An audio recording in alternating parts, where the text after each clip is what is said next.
Danny Fenster cast a frail figure as he stepped off the plane that carried him out of Myanmar and home to freedom. The 37-year-old American journalist spoke to reporters briefly before stepping into an ambulance for a medical check. He had spent almost 6 months in prison.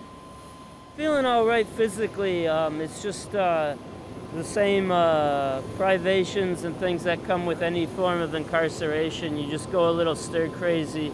The longer it drags on, the more worried you are that it's just never going to end. So that was the biggest concern, just staying sane through that. Were you mistreated? I was arrested and held in captivity for no reason, so I suppose so. But physically, I was healthy. I wasn't starved or beaten. Fenster was arrested in May as he tried to return home to the United States to visit his family.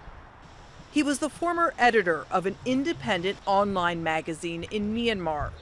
After the military coup in February, he was among dozens of journalists arrested.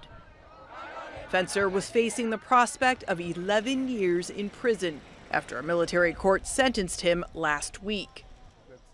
The former U.S. Energy Secretary and UN Ambassador Bill Richardson helped broker his release. Richardson has a history of freeing hostages and prisoners.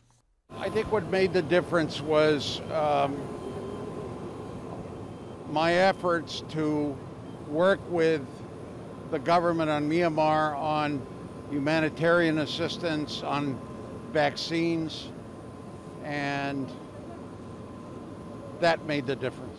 The military did not provide any details on why Fenster was ultimately freed.